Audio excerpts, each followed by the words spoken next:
राधे राधे। जय श्री कृष्णा। सीमा डिवोशनल में एक बार फिर से आपका बहुत बहुत स्वागत करती हूँ। साथियों, चातुर्मास में भगवान विष्णु पाताल लोक में क्यों निवास करते हैं, इसके पीछे की क्या कहानी है, जानेंगे आज हम वीडियो में। भगवान विष्णु जी ने राजा बलि को वरदान दिया था कि वो पाताल लोक में उसके साथ रहेंगे। राजा बलि ने अपना सब कुछ दान कर दिया था। उसके बाद श्री हरि से कहा था कि जब वो सोकर उठे तो उनको साक्षात भगवान के दर्शन हो और आप पाताल लोक की रक्षा करें। सारा कार्यभार भगवान को सौंप दिया तो भगवान विष्णु पाताल लोक में निवास करते हैं। एक धार्मिक कथा के अनुसार आषाढ़ शुक्ल एकादशी से देवशयनी एकादशी से लेकर देवउठनी एकादशी तक भगवान विष्णु पाताल लोक में निवास करते हैं। योग निद्रा में जाने का समय माना जाता है। इसे हम भगवान विष्णु शयन काल भी कहते हैं। इस काल में भगवान विष्णु राजा बलि के यहाँ निवास करते हैं। वामन अवतार की कथा है। त्रेता युग में भगवान विष्णु जी ने वामन अवतार लिया था, जिसमें राजा बलि से 3 पग भूमि दान मांगी थी। राजा बलि एक असुर राजा था जो महापराक्रमी, शक्तिशाली, बलशाली राजा था। इतना पराक्रमी था कि उसने तीनों लोकों पर विजय प्राप्त कर ली। उसने इंद्र से स्वर्ग छीन लिया, सब कुछ छीन लिया। पूरी पृथ्वी पर उसका राज्य था। लेकिन वो इतना दानी था, वो रोज यज्ञ करता था, रोज दान करता था। जब वो यज्ञ करता था तो वो दान करता था। जो उससे दान मांगता था वो उसको जरूर से वो दान देता था। दानी भी बहुत था, लेकिन वो असुर था तो उसने इंद्र का, सारे देवताओं का, सबका आसन छीन लिया। सारे देवी देवता भगवान विष्णु के पास जाके प्रार्थना करते हैं कि अगर वो स्वर्ग को भी छीन लेगा तो पूरी पृथ्वी पर, पाताल में, स्वर्ग में राक्षसों का राज हो जाएगा। आप कुछ कीजिएगा। वहां पर विष्णु भगवान एक ब्राह्मण का, बालक का रूप लेते हैं, छोटे से बच्चे का, और वो राजा बलि के दरबार में पहुंच जाते हैं। जब राजा बलि पूजा करके, यज्ञ करके खड़ा होता है तो वो भी भिक्षा मांगते हैं। जब वो राजा बलि से दान मांगते हैं, वहां पर असुरों के गुरु थे शुक्राचार्य। शुक्राचार्य भगवान विष्णु को पहचान लेते हैं। राजा बलि हर काम अपने गुरुदेव से पूछ के ही करता था। सारे सलाह मशवरा सब कुछ अपने गुरुदेव के कहे अनुसार ही करता था। शुक्राचार्य राजा बलि से कहते हैं कि तुम इस बच्चे को दान मत देना। कोई साधारण ब्राह्मण का बच्चा नहीं है, ये साक्षात परम ब्रह्म है। लेकिन राजा बलि दानी था। उसने कहा अगर आज विष्णु भी मेरे से दान मांगने आए तो मैं जरूर दूंगा। एक छोटा सा बच्चे को मैंने हाँ कहा है तो मैं दान दूंगा। श्री विष्णु भगवान से मांगने के लिए बोलता है तो वो कहते हैं मुझे कुछ नहीं चाहिए, मैं एक ब्राह्मण हूँ, मुझे सिर्फ 3 पग भूमि चाहिए। तो वो कहता है पूरा आकाश, पाताल, पृथ्वी से भी आप 3 पग भूमि ले लीजिए। तो भगवान विष्णु इतना विशाल रूप रखते हैं कि एक पग में पूरी पृथ्वी को नाप लेते हैं और दूसरे पग में आकाश को नाप लेते हैं। आकाश और पृथ्वी उनका हो जाता है।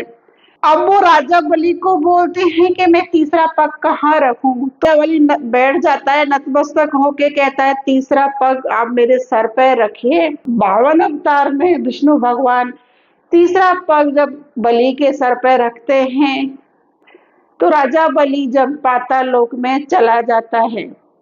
इस तरह से जब विष्णु भगवान तीनों लोक प्राप्त कर लेते हैं तो राजा बलि से प्रसन्न हो जाते हैं, उसके यज्ञ से, दान से। तो वो कहते हैं कि तुम एक वरदान में से मांग सकते हो, एक वरदान मांगिए। राजा बलि कहता है, आपने मुझे पाताल में भेज दिया, पाताल में रहूंगा, लेकिन मुझे पाताल लोक की रक्षा स्वयं आप करोगे, और जब मैं सोकर उठूं तो मुझे आपके साक्षात दर्शन होने चाहिए। बस मैं यही वरदान आपसे मांगता हूँ। अब भगवान विष्णु उसको वो वरदान दे देते हैं, तथास्तु। राजा बलि पाताल लोक में चला जाता है और भगवान विष्णु भी पाताल लोक में चले जाते हैं और राजा बलि के यहाँ ठाठते रहते हैं। और काफी समय हो जाता है, देवता सारे अपने अपने कार्य में व्यस्त हो जाते हैं, विष्णु शिव सब काफी दिन हो जाते हैं, लेकिन विष्णु भगवान किसी को दिखाई नहीं देते।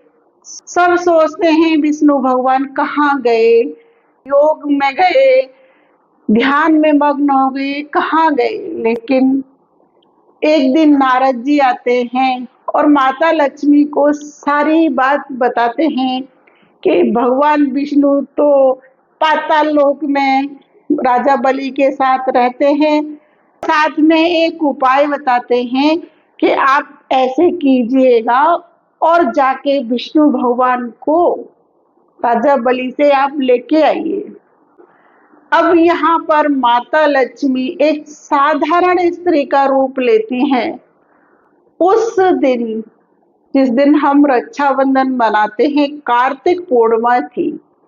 कार्तिक पूर्णिमा वाले दिन माता लक्ष्मी पाताल लोक जाती हैं और राजा बलि के यहाँ जाती हैं, तो वो राजा बलि से मिलने की गुहार करती है। तो जब राजा बलि के सैनिक उन्हें राजा बलि के पास ले जाते हैं और माता लक्ष्मी को राजा बलि से मिलाते हैं। माता लक्ष्मी राजा बलि के एक धागा बांधती है, कहती है कि मैं आपको अपना भाई बना रही हूँ और आज से आप मेरे भाई बने धर्म के। मैं आपके राखी बांध रही हूँ, आप मेरी रक्षा करेंगे, मैं आपकी बहन हूं तो आप मेरी रक्षा करें। अब राजा बलि को माता लक्ष्मी अपना भाई बना लेती हैं। तब माता लक्ष्मी अपने रूप में प्रकट होती हैं, कहती हैं तुमने मेरे पति को यहाँ पर रखा हुआ है, मैं मेरे पति को लेने आई हूँ। तो राजा बलि अपनी बहन माता लक्ष्मी को अपनी बहन बना चुके हैं। वो खुशी खुशी विष्णु भगवान को माता लक्ष्मी को सौंप देते हैं, लेकिन साथ में कहते हैं कि आपने मुझे भाई बनाया है, इस नाते से भगवान विष्णु भी मेरे रिश्तेदार हुए, तो अब आपको कुछ दिन मेरे पास रहना होगा। तो कहते हैं रक्षाबंधन से धनतेरस, दिवाली से पहले हम धनतेरस मनाते हैं, धनतेरस तक माता लक्ष्मी और विष्णु भगवान राजा बलि के यहाँ पाताल लोक में निवास करते हैं। माता लक्ष्मी और विष्णु भगवान उनके यहाँ खातिरदारी करता है, राजा बलि उनकी खूब सेवा करता है। और जब माता लक्ष्मी और विष्णु भगवान जी जाने के लिए होते हैं तो विष्णु भगवान जी स्वयं उसको वरदान देते हैं कि चातुर्मास के 4 महीने मैं पाताल लोक में तुमसे मिलने जरूर आऊंगा और मैं पाताल लोक में ही निवास करूंगा। देवशयनी एकादशी से लेकर देवउठनी एकादशी तक भगवान विष्णु पाताल लोक में निवास करते हैं। उस दिनों में हमारे कोई शुभ कार्य भी नहीं होते, शादी गृह प्रवेश। इन 4 महीने में हमें भजन कीर्तन सत्संग भगवान की सेवा ज्यादा से ज्यादा करनी चाहिए। तो साथियों, आपको मेरा ये वीडियो कैसा लगा? अगर अच्छा लगा हो तो मेरे चैनल को लाइक करना, शेयर करना, सब्सक्राइब करना। आपको बहुत बहुत धन्यवाद मेरा वीडियो देखने के लिए। जय श्री कृष्णा, राधे राधे।